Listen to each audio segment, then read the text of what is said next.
नमस्कार मेरे प्यारे देशवासियों। आज मैं अपनी बात की शुरुआत एक वेद वाक्य के साथ करना चाहता हूं। कृतं में दक्षिणे हस्ते जयो में सव्य आहितः। इस बात को भारत के संदर्भ में देखें तो बहुत सीधा साधा अर्थ यही है, हमारे देश ने एक तरफ कर्तव्य का पालन किया तो दूसरी तरफ उसे बड़ी सफलता भी मिली। कल 21 अक्टूबर को भारत ने 1 बिलियन 100 करोड़ वैक्सीन डोज का कठिन लेकिन असाधारण लक्ष्य प्राप्त किया है। इस उपलब्धि के पीछे 130 करोड़ देशवासियों की कर्तव्य शक्ति लगी है। इसलिए ये सफलता भारत की सफलता है, हर देशवासी की सफलता है। मैं इसके लिए सभी देशवासियों को हृदय से बधाई देता हूं। साथियों, 100 करोड़ वैक्सीन डोज ये केवल एक आंकड़ा नहीं है, ये देश के सामर्थ्य का प्रतिबिंब है, इतिहास के नए अध्याय की रचना है। ये उस नए भारत की तस्वीर है जो कठिन लक्ष्य निर्धारित कर उन्हें हासिल करना जानता है। ये उस नए भारत की तस्वीर है जो अपने संकल्पों की सिद्धि के लिए परिश्रम की पराकाष्ठा करता है। साथियों, आज कई लोग भारत के वैक्सीनेशन प्रोग्राम की तुलना दुनिया के दूसरे देशों से कर रहे हैं। भारत ने जिस तेजी से 100 करोड़ का 1 बिलियन का आंकड़ा पार किया है, उसकी सराहना भी हो रही है। लेकिन इस विश्लेषण में एक बात अक्सर छूट जाती है कि हमने ये शुरुआत कहां से की है। दुनिया के दूसरे बड़े देशों के लिए वैक्सीन पर रिसर्च करना, वैक्सीन खोजना, इसमें दशकों से उनकी महारत है, एक्सपर्टाइज थी। भारत अधिकतर इन देशों की बनाई वैक्सीनेशन पर ही निर्भर रहता था, हम बाहर से मंगवाते थे। इसी वजह से जब 100 साल की सबसे बड़ी महामारी आई तो भारत पर सवाल उठने लगे, क्या भारत इस वैश्विक महामारी से लड़ पाएगा? भारत दूसरे देशों से इतनी वैक्सीन खरीदने का पैसा कहां से लाएगा? भारत को वैक्सीन कब मिलेगी? भारत के लोगों को वैक्सीन मिलेगी भी या नहीं? क्या भारत इतने लोगों को टीका लगा पाएगा कि महामारी को फैलने से रोक सके? भांति भांति के सवाल थे। लेकिन आज ये 100 करोड़ वैक्सीन डोज हर सवाल का जवाब दे रहा है। भारत ने अपने नागरिकों को 100 करोड़ वैक्सीन डोज लगाई हैं और वो भी मुफ्त, बिना पैसा लिए। साथियों, 100 करोड़ वैक्सीन डोज का एक प्रभाव ये भी होगा कि दुनिया अब भारत को कोरोना से ज्यादा सुरक्षित मानेगी। एक फार्मा हब के रूप में भारत को दुनिया में जो स्वीकृति मिली हुई है, उसे और मजबूती मिलेगी। पूरा विश्व आज भारत की इस ताकत को देख रहा है, महसूस कर रहा है। साथियों, भारत का वैक्सीनेशन अभियान सबका साथ, सबका विकास, सबका विश्वास और सबका प्रयास का सबसे जीवंत उदाहरण है।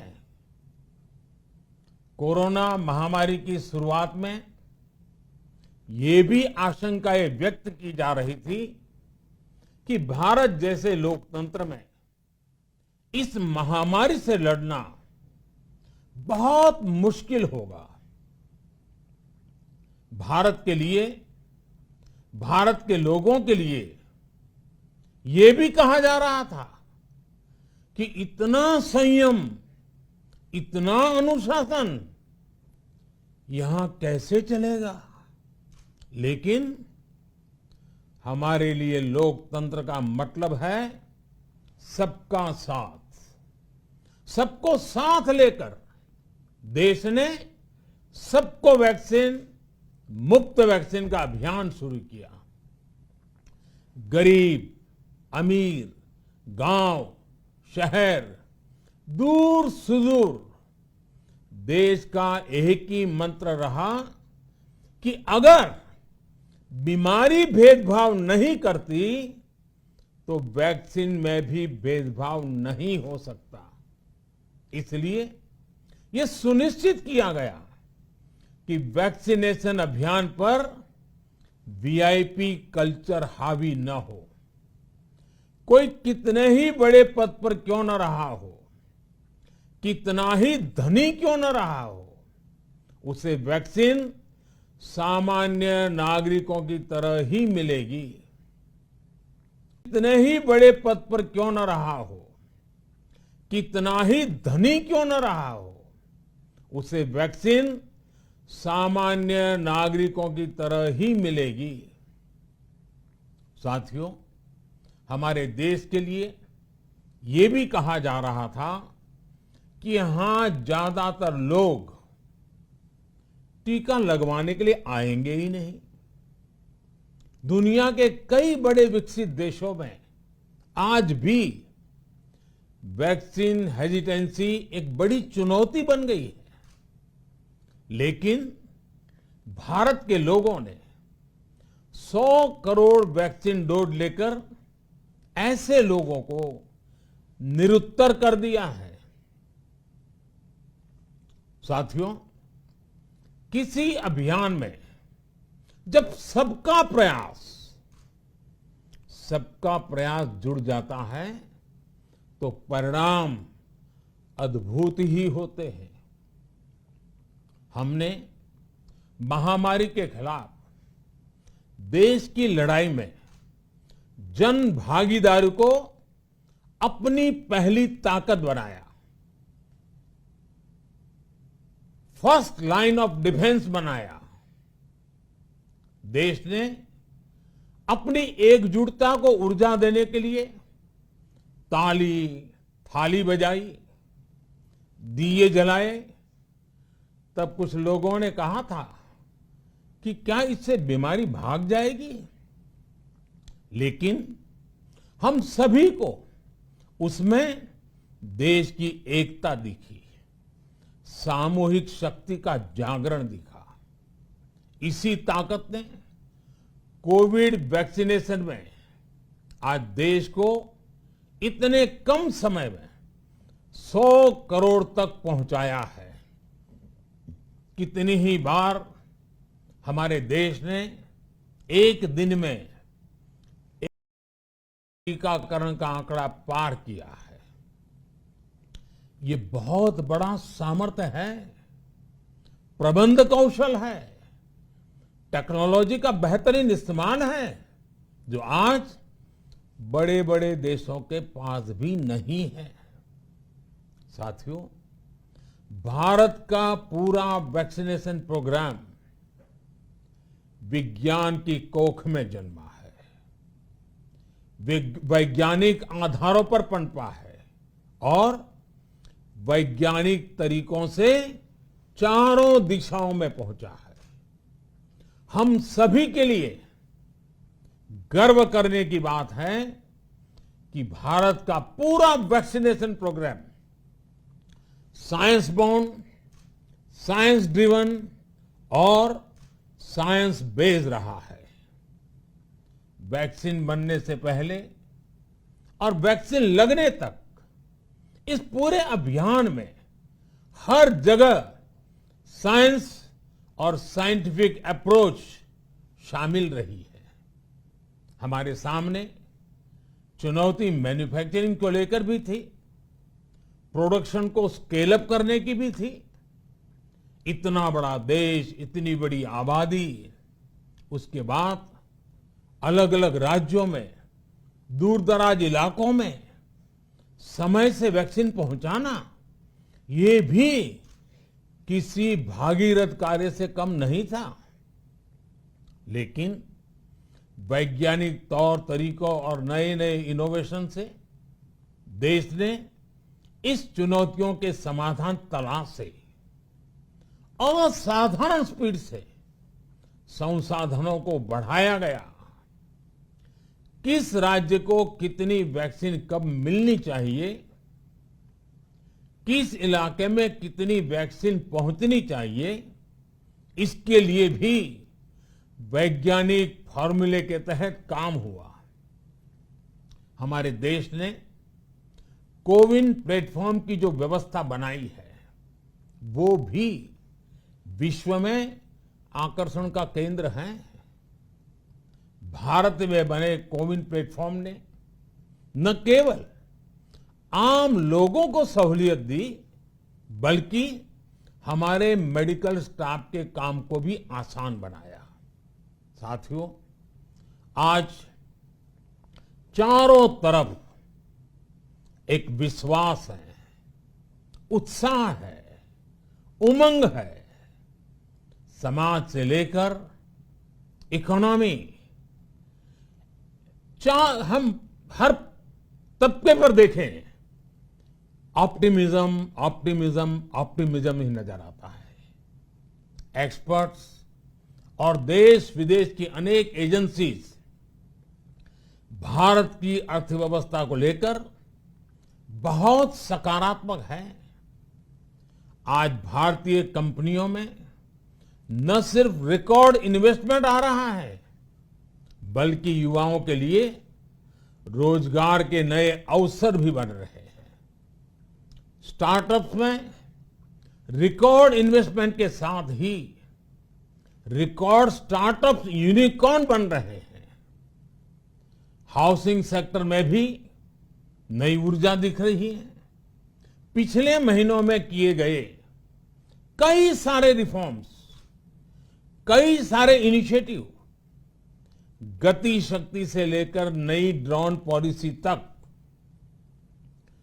भारत की अर्थव्यवस्था को और तेजी से आगे बढ़ाने में बड़ी भूमिका निभाएंगे। कई सारे इनिशिएटिव, गति शक्ति से लेकर नई ड्रोन पॉलिसी तक भारत की अर्थव्यवस्था को और तेजी से आगे बढ़ाने में बड़ी भूमिका निभाएंगे। कोरोना काल में कृषि क्षेत्र ने हमारी अर्थव्यवस्था को मजबूती से संभाले रखा। आज रिकॉर्ड लेवल पर अनाज की सरकारी खरीद हो रही है। किसानों के बैंक खातों में सीधे पैसे जा रहे हैं। वैक्सीन के बढ़ते हुए कवरेज के साथ साथ आर्थिक सामाजिक गतिविधियां हो, खेल जगत हो, टूरिज्म हो, एंटरटेनमेंट हो, सब तरफ सकारात्मक गतिविधियां तेज हो रही हैं।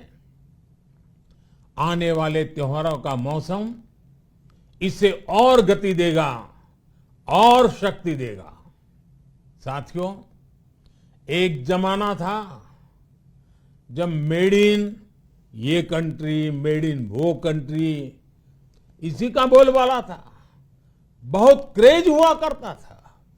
लेकिन आज हर देशवासी ये साक्षात अनुभव कर रहा है कि मेड इन इंडिया की ताकत बहुत बड़ी होती है। और इसलिए आज मैं आपसे फिर ये कहूंगा कि मैं हर छोटी से छोटी चीज जो मेड इन इंडिया हो, जिसे बनाने में किसी भारतवासी का पसीना बहा हो, उसे खरीदने पर जोर देना चाहिए। और ये सबके प्रयास से ही संभव होगा। जैसे स्वच्छ भारत अभियान एक जन आंदोलन है, वैसे ही भारत में बनी चीज खरीदना, भारतीयों द्वारा बनाई चीज खरीदना, वोकल फॉर लोकल, ये हमें व्यवहार में लाना ही होगा। और मुझे विश्वास है, सबके प्रयास से मुझे विश्वास है भी करके रहेंगे। आप याद करिए, पिछली दिवाली हर किसी के मन मस्तिष्क में एक तनाव था, लेकिन इस दिवाली 100 करोड़ वैक्सीन डोज के कारण एक विश्वास का भाव है। अगर मेरे देश की वैक्सीन मुझे सुरक्षा दे सकती है, तो मेरे देश का उत्पादन, मेरे देश में बने सामान मेरी दिवाली और भी भव्य बना सकते हैं। दिवाली के दौरान बिक्री की एक तरफ और बाकी साल की बिक्री एक तरफ होती है। हमारे यहां दिवाली के समय, त्योहारों के समय बिक्री एकदम बढ़ जाती है। 100 करोड़ वैक्सीन डोज हमारे छोटे छोटे दुकानदारों, हमारे छोटे छोटे उद्यमियों, हमारे रेहड़ी पटरी वाले भाइयों बहनों, सभी के लिए आशा की किरण बनकर आई है। साथियों, आज हमारे सामने अमृत महोत्सव के संकल्प है। तो ऐसे में हमारी ये सफलता हमें एक नया आत्मविश्वास दिलाती है।